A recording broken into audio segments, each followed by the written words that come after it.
Frères et sœurs, bonjour. Amis internautes, bonjour. Je vous salue encore dans le merveilleux nom du Seigneur Jésus. Nous savons que notre Seigneur Jésus est merveilleux. Il est reine, il est roi, il est reine, il est vivant, il est ressuscité. Et aujourd'hui, nous chrétiens, à travers le monde, nous sommes heureux d'appartenir à Jésus, le Seigneur des Seigneurs et le Roi des Rois.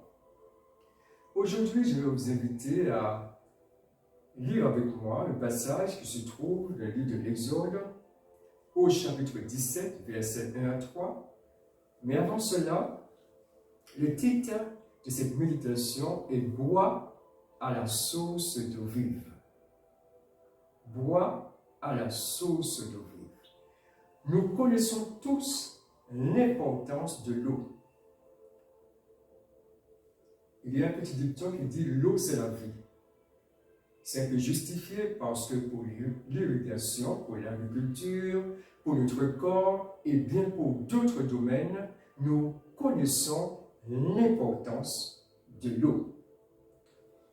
La Bible nous parle aussi d'une source d'eau qui est limpide. Et cette source, eh bien, elle seule étanche les besoins les plus profonds du cœur de l'homme. Et je vais vous inviter à aller avec moi, nous allons nous faire plusieurs étapes pour découvrir ou redécouvrir cette source dont nous parle la Bible.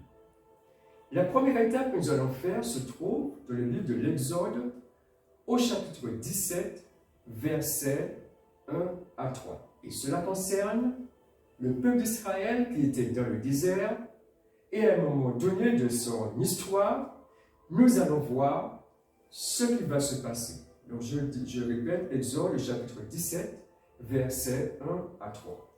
Toute l'assemblée des enfants d'Israël partit du désert de Sin, selon les marches que l'Éternel leur avait ordonnées.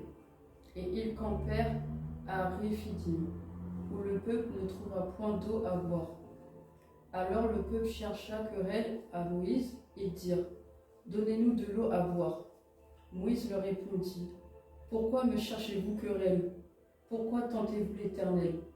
Le peuple était là, pressé par la soif, et murmurait contre Moïse. Amen. Amen. Donc nous voyons une situation particulière, une situation explosive. Ce n'est pas un homme, ce n'est pas deux hommes, mais des millions d'hommes, 12 tribus qui sont là et qui ont soif. Ils ont soif et il faut trouver une solution rapide parce que la mort peut s'en suivre. Et le peuple est dans la révolte, commence à murmurer contre Moïse. Donc il faut trouver une solution. Mais on voit que Moïse, eh bien, sait que la solution ne se trouve pas parmi le camp. Mais la solution se trouve en l'Éternel.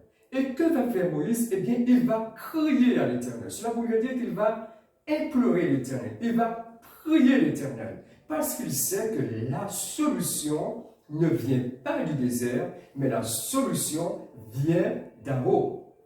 Comme dit le psalmiste, je lève mes yeux vers les montagnes. D'où me viendra le secours? Le secours me vient de l'Éternel qui a fait les cieux et la terre. Cela nous montre que quelle que soit la situation, peut-être cela nous paraît, il y a des situations, et bien cela nous paraît insoluble, des situations, mais nous savons, la solution vient de l'Éternel. Et bien c'est ce qu'a fait Moïse, il a imploré l'Éternel, et le Seigneur va lui donner des directives que nous allons voir, toujours de ce même chapitre de l'Exode, au chapitre 17, versets 5 à 6. L'Éternel dit à Moïse : Passe devant le peuple et prends avec toi des anciens d'Israël. Prends aussi dans ta main ta verge avec laquelle tu as frappé le fleuve et marche. Voici, je me tiendrai devant toi sur le rocher d'Horeb. Tu frapperas le rocher, il en sortira de l'eau et le peuple boira. Amen. Amen. Donc nous voyons que là, le Seigneur donne des directives précises à Moïse. Tu frapperas. on retient bien frapper. Donc, Moïse frappe le rocher et nous voyons que c'est une eau abondante qui sort du rocher. On peut imaginer un peu la scène de le désert. C'est une lieu aride, il y a le sable, il y a toutes sortes de choses, mais c'est une lieu aride, il n'y a pas d'eau. Et on peut imaginer que Moïse, en frappant le rocher, tout d'un coup, eh bien, ce sont des sources d'eau qui jaillissent. Et pour étancher la soif, comme je vous le disais tout à l'heure, de millions d'hommes dans le désert. Il y avait encore des animaux. Donc tous, eh bien, ils vont boire à cette eau. Ils vont boire à cette eau et ils vont, eh bien, ils n'auront plus soif, bien sûr, après. Donc on voit la puissance de Dieu. Le Seigneur lui a dit simplement frappe le rocher. Mais Dieu se tenait là. Et il va accomplir ce miracle pour étancher la soif de millions d'hommes dans le désert. Et peu à peu, Israël continue à tourner pendant 40 ans le désert et la situation se reproduit. Israël se retrouve 40 ans plus tard dans à peu près la même situation. Cette fois-ci, il se trouve à Kadesh. L'eau manque. Et le même scénario, parce que les années ont passé, mais le cœur d'Israël n'a pas changé. Le même scénario se reproduit, rébellion, murmure contre Moïse, et Moïse trouve aussi la même solution. Il se tourne vers Dieu et à Aaron. Chose que nous allons voir dans le livre de Nombre, au chapitre 20, versets 8 à 11. Nombre au chapitre 20, versets 8 à 11. L'Éternel parla à Moïse et dit, « Prends la verge et convoque l'assemblée, toi et ton frère Aaron. Vous parlerez en leur présence au rocher, et il donnera ses eaux.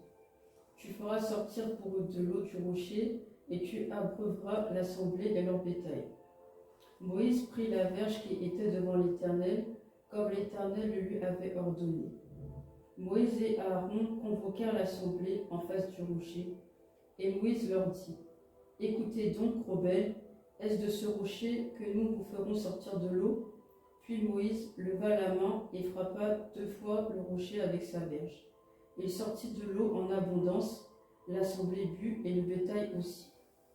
Amen. Amen. Donc nous voyons qu'une nouvelle situation se produit près de 40 ans plus tard. Le peuple à nouveau a soif, et il y a ce rocher, et Dieu donne de nouvelles directives à Moïse. Il disait cette fois-ci de ne pas frapper, mais de parler au rocher.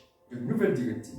Mais nous voyons que malheureusement, Moïse a frappé par 2 fois le rocher, chose qui lui a coûté vraiment, qui était grave aux yeux de Dieu et qui l'a empêché d'entrer dans le pays de Canaan. Mais on voit que le Seigneur donne de nouvelles directives. Notre Dieu, c'est un Dieu de diversité. Ce n'est pas un Dieu de monotonie. Dieu, regardons par exemple, ne serait-ce que les fleurs que nous voyons, dans les prairies ou ailleurs. Nous voyons qu'il y a une diversité de plantes. Il y a une diversité de fleurs. Donc Dieu a, de sa manière d'agir, il agit parfois différemment, suivant les circonstances.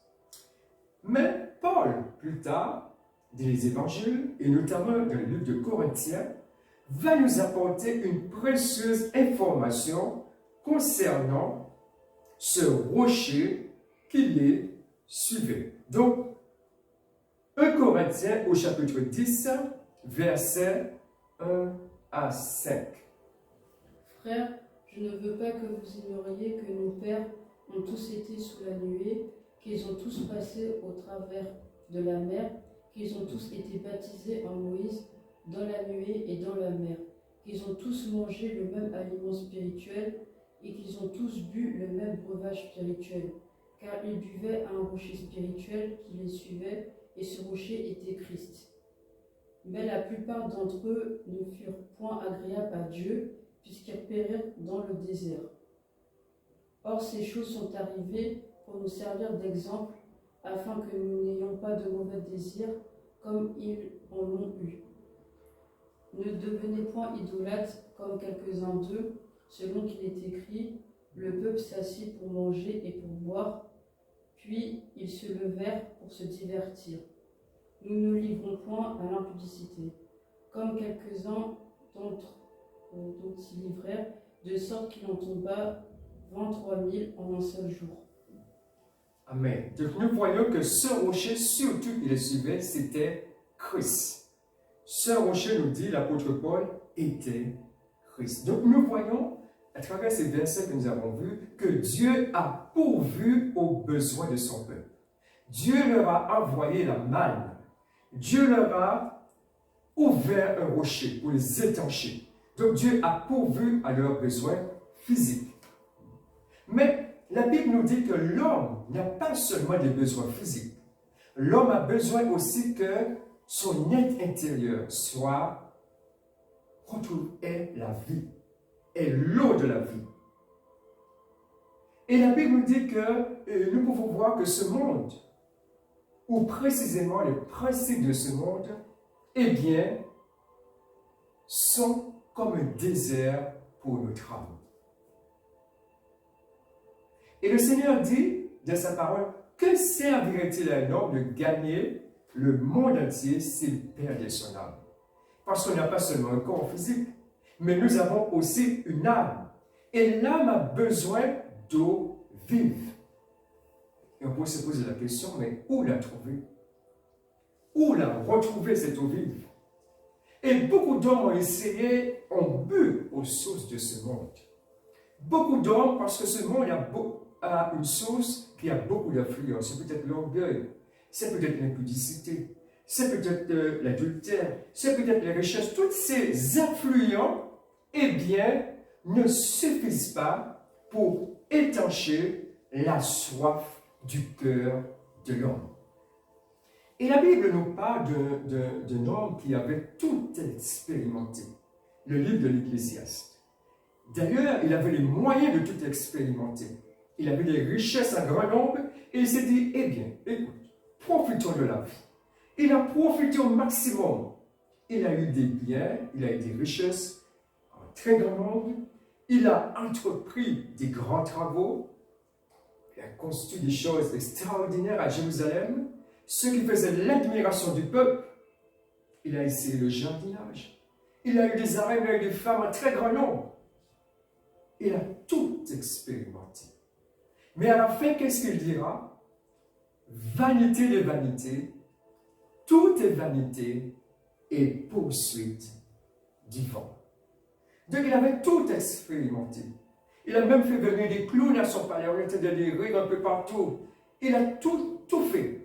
Mais à la fin, c'est comme un enfant. Vous savez, cela nous est tous arrivé quand nous étions plus petits. Eh bien, nous, parfois, nous désirions un jouet. Et une fois qu'on l'a eu, on est content 1 jour, 2 jours, 3 jours.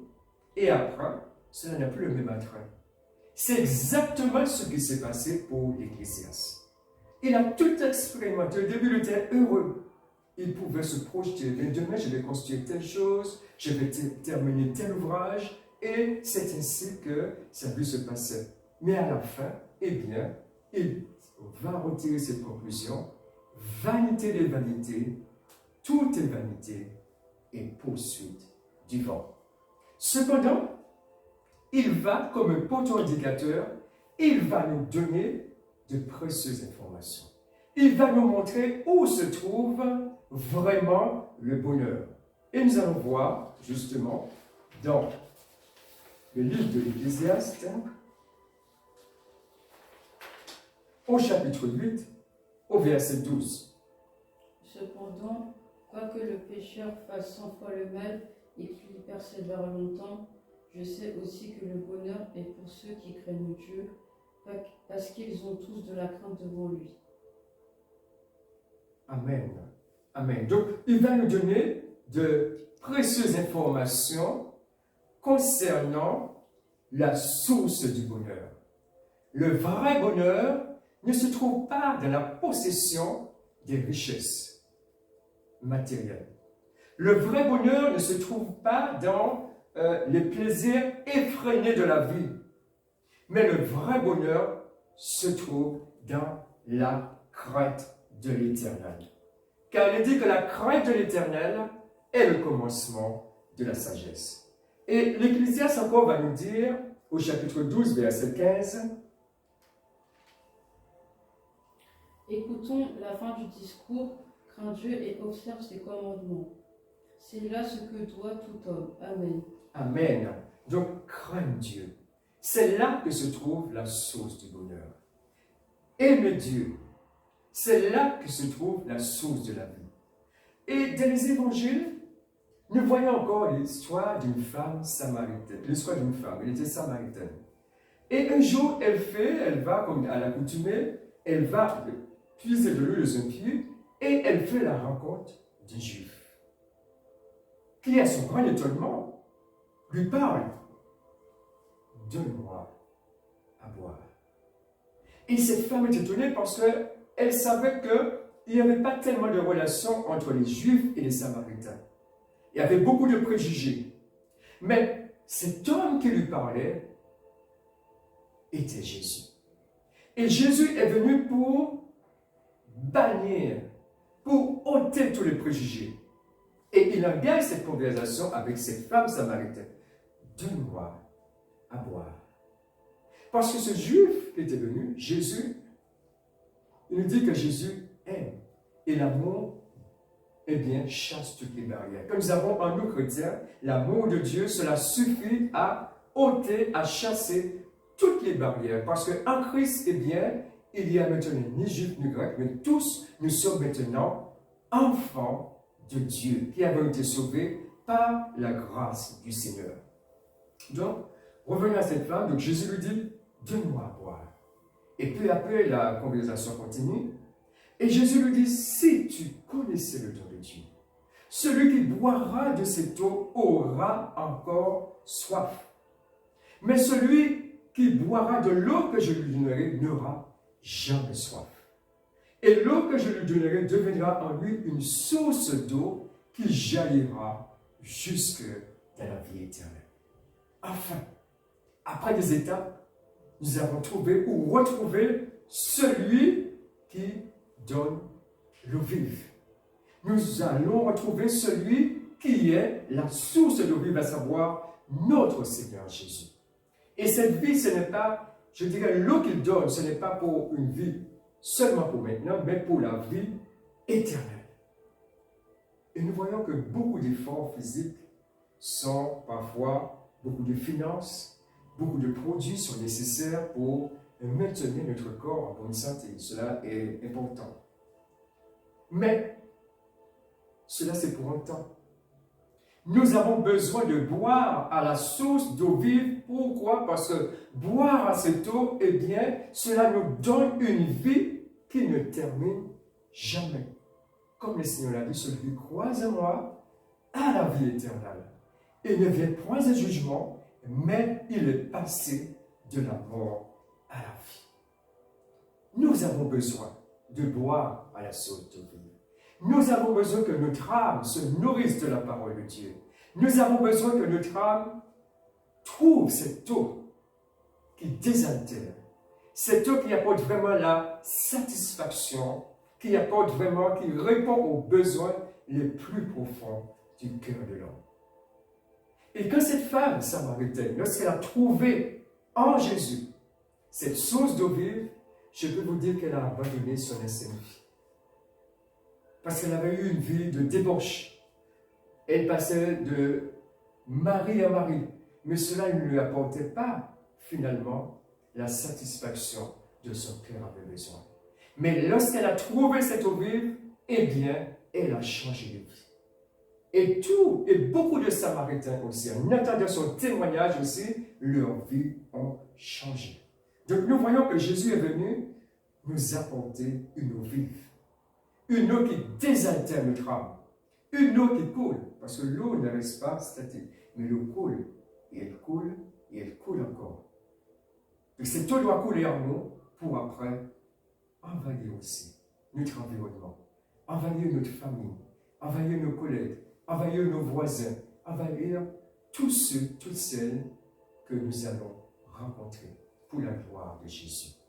Donc la source d'eau vive, elle existe. De même que nous voyons que ce rocher a étanché la soif de millions d'hommes dans le désert, ce rocher est Christ, qui aujourd'hui encore peut étancher la soif de notre âme, quels que soient nos besoins, quelle que soit l'aspiration dont nous avons besoin, quel que soit ce que vraiment notre cœur aspire. Jésus est la réponse. Cette eau vive continue à couler pour désaltérer notre âme et nous donner la vie éternelle. Donc, ne nous lassons pas de boire, buvons à la source. Alors, et c'est nous qui serons heureux. Qui allons trouver finalement la source du bonheur, qui ne se trouve pas dans les richesses que nous pouvons voir, mais qui se trouve finalement en Jésus. Et cette richesse, cette eau vive, elle est à la portée de tous, petits et grands, riches ou pauvres, nous pouvons boire à la source de la vie. Donc que le Seigneur nous bénisse, et puis que nous puissions boire et boire pour notre salut. Soyez bénis.